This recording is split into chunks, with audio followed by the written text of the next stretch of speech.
Hello, magandang ah, hapon sa inyong lahat. So meron tayong pag-uusapan, no? Ang dami nagpasa sa atin nito eh. Ito yung video daw nung viral ng doktora daw. So ito yung istorya. Viral ngayon sa social media ang isang CCTV footage ng isang fast food restaurant sa Jollibee. Jollibee Shell NLEX northbound Mexico Pampanga kung saan makikita ang isang doktora at ang asawa nitong galit na sumugod sa cashier. Bagamat walang audio, halatang pasigaw na nagrereklamo ang mag-asawa sa cashier staff. Ayon sa post ng uploader, ang doktora ay nanghihingi ng refund pero hindi agad na proseso ito dahil cashless transaction ang ginamit. Siguro e-wallet, no? Ayan, nakalagay e-wallet nga. Ipaniluwanag ng manager on duty na aabutin na 3 to 5 business days bago makuha ang refund sa e-wallet. Pero nagpatuloy pa rin ang doktora sa paninigaw at nagpupumilit ng cash refund. Hindi pwede. Kasi kung ano yung ipinasok mo doon, yun yung hindi pa sila dito na kontento dahil habang patuloy ang dalawang mag-asawa sa kanilang paninigaw na reklamo, nagtapon at nagsira din sila ng mga gamit sa cashier area. Binato ang change tray sa sahig at ilang segundo matapos iyon, puwersang tinulak din nila ang mainit na metal utensil holder. Buti hindi sila napasok, no? At iba pang gamit na nakapatong sa cashier area na tumama pa sa ibang staff na nasa kabilang side ng cashier na nagresulta ng damage sa ilang gamit sa establishment. Sabi ng uploader, give a round of applause for Doktora Ana Decentesio. Tama ba yung basa ko? And her husband, Hilary Ivan Ricardo, for the damage they have caused at Jollibee, Shell, and Lex northbound Mexico, Pampanga. Kahit anong maayos na paliwanag ay tila yata kulang sa pag-intindi si doktora at tuluyan silang nagwala ng asawa niya. Couple goals pala mga yan, pero need nyo na therapy, lala ng anger issues nyo. Ang insidente ay umani ng matinding galit at inis mula sa netizens na nagpapahayag ng kanilang pagkadismaya sa hindi magandang pag-uugali ng mag-asawa sa publiko. Marami sa kanila nagsabing hindi porket may mataas na pinag-aralan o mataas na posisyon sa trabaho ay may karapatan ng maging bastos at kawalang respeto sa mga ordinaryong empleyado sa fast food. Tingnan nga natin muna bago tayo mag-opinion. Panoorin muna natin yung video. So, nandito yung video daw eh. Tingnan natin. Wait lang ha. Walang audio eh.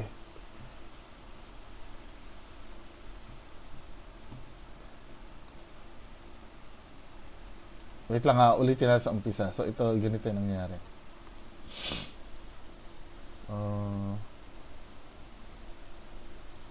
So,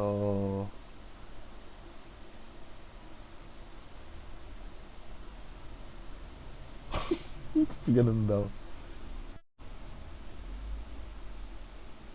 Inaawat siya. Inaawat.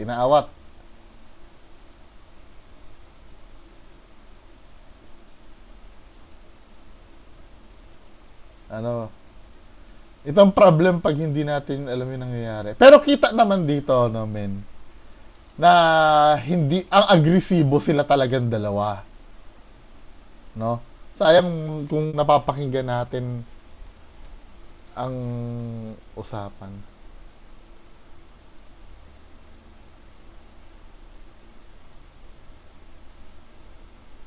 Mali naman yun. Allah, gagi, malicious mischief pa kayo dyan, maninira pa kayo. Ito, no, kasi hindi ko mawa 100% kasi unang-una ako yung nag-post kasi sa side lang nila yung in-explain nila eh. Well, nakita naman natin mali yung ginawa, no? Mali yung ang gusto ko lang malaman ano yung nag-trigger, bakit ganun yung ginawa. Mali naman talaga yon. Pero gusto ko kasing intindihin yung, yung, kung bakit ganun ganun katindi yung galit. Hindi kasi natin naiintindihan yung sitwasyon eh. Malay mo, may ibang dahilan.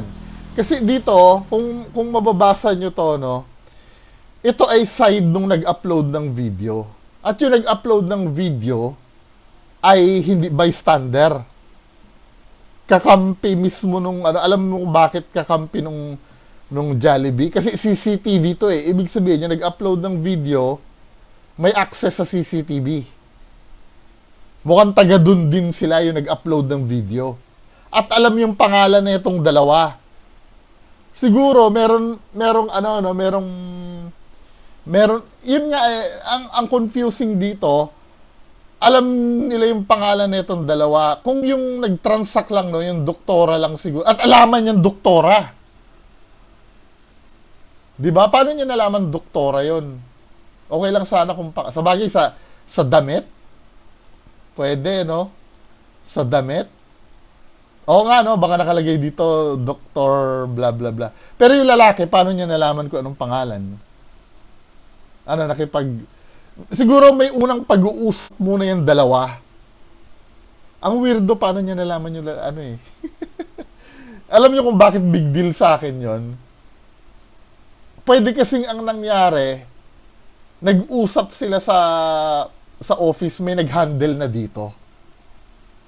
Nung may nag-handle na dito, syempre, let's say sa opisina sila pag-uusapin, siguro may admin department yung sa NLEX, no? Usually kasi, yung mga Jollibee na yan, nung nadaan kami dati sa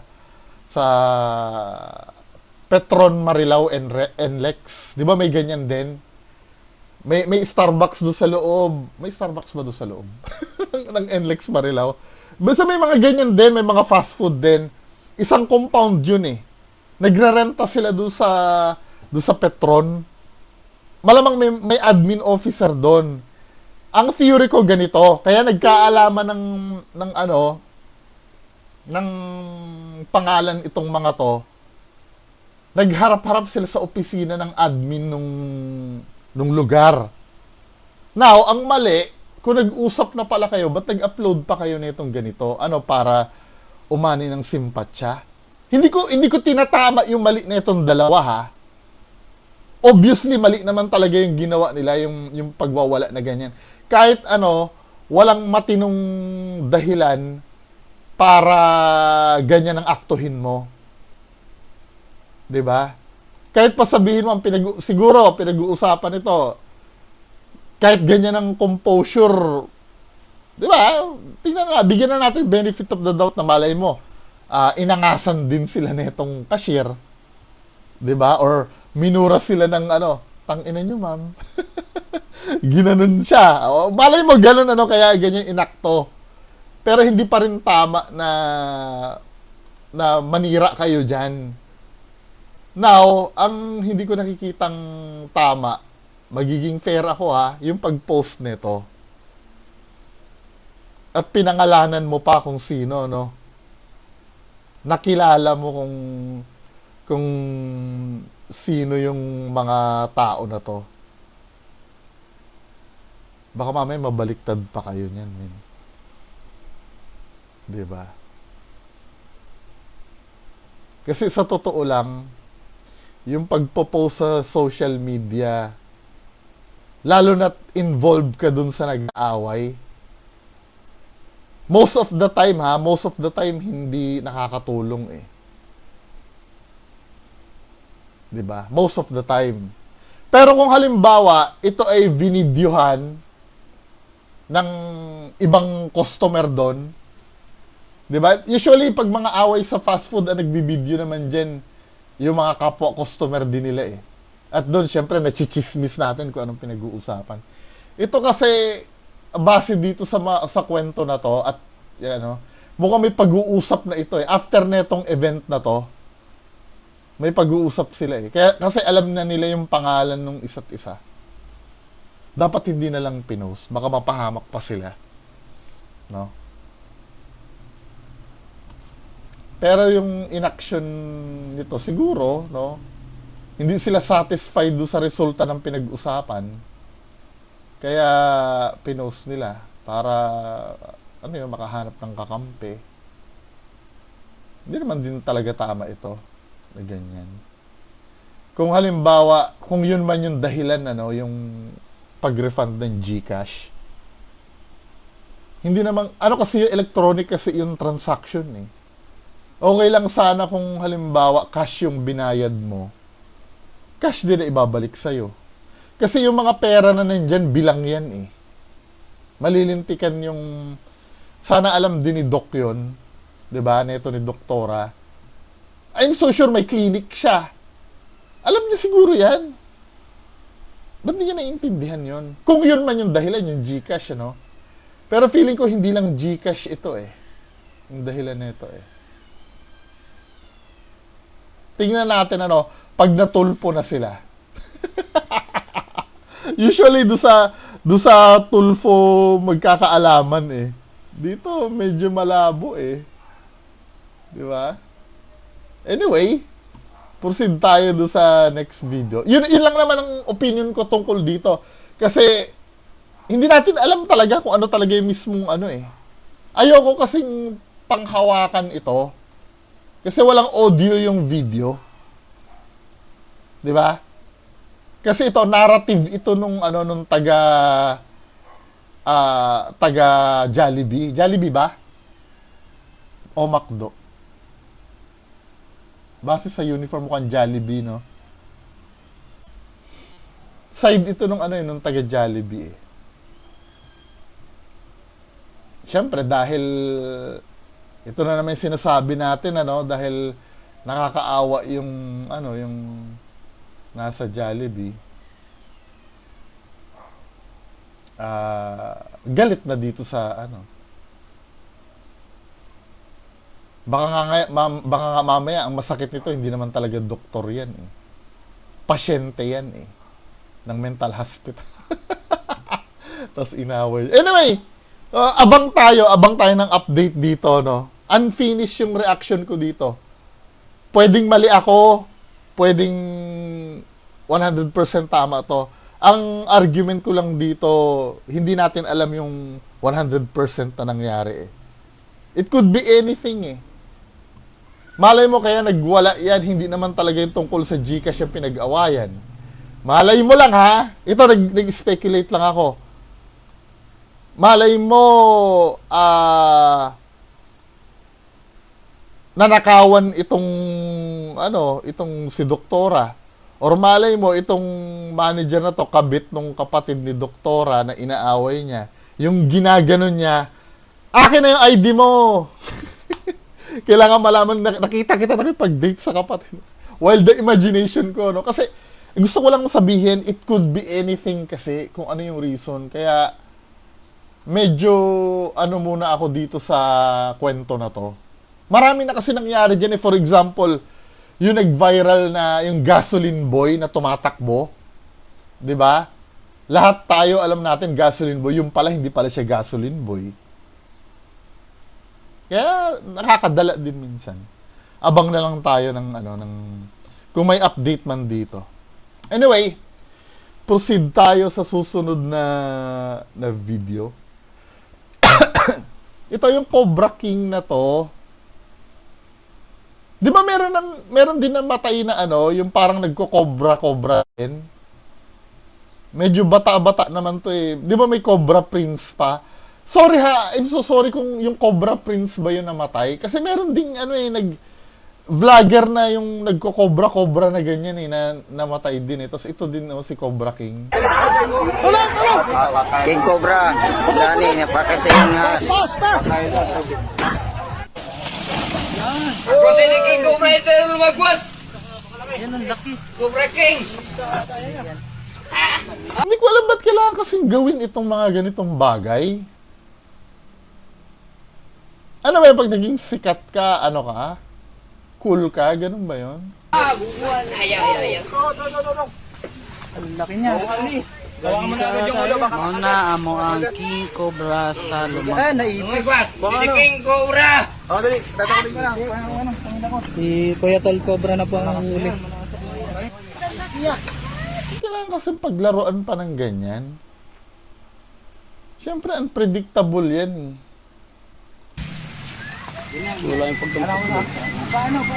Aha mo man na nakuha King Cobra. Dili na pasakan. Pasakan ran na muna po na. Ang tagpuan ba? Daghan na kang Di ba parang mali yan? Yung hahawakan mo yung katawan. May nakikita ako, hindi ako expert sa ganyan, pero alam ko di ba dapat ulo yung dinadakma mo? anak. Dasi. Yan na. King Cobra. Dani, napakay sa iyang has.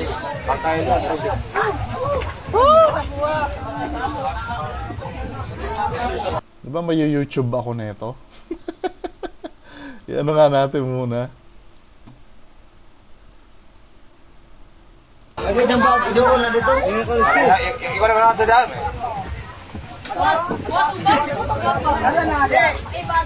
Sabi ganun dito, paalam King Cobra ng Leyte. Nakagat po siya ng makamandag na ahas. Mura sa tong sa gaso ba katong nagpapak sa diyang pag. Ano, worth it na ano? Worth it yung ginawa mo, kuya? Eh, syempre, may naiwan mo tuloy yung mga... Diyos ko. Ba't kailangan may magbuwas?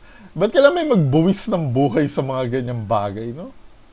Ano ba yung nakuha doon? Yung fame ba? Yung ba yung nakukuha natin? Come on.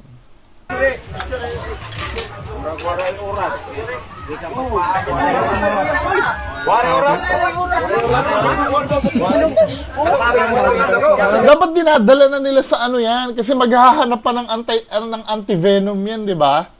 Sometimes kasi sa hospital hindi pa available yung mga yun eh.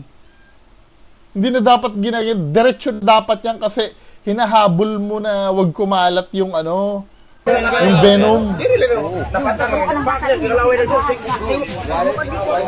Ano ba itong mga kababayan natin? Baka mamaya inuuna pa, di ba, nung araw, nasa taga-probinsya ako eh. Di ba nung araw may binibenta na yung parang bato na naninipsip. Alam niyo yun? Kasi sa harap ng tindahan namin dati, merong naglalatag doon na ano eh, yung mga vendor, yung may bato sila na panipsip daw ng ano, ng kamandag. Baka mamaya naggagaganong-ganong pa to.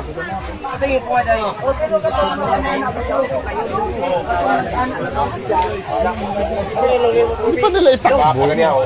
Ibuhian to. Hindi kayo takan to. Adlong yung liha nito.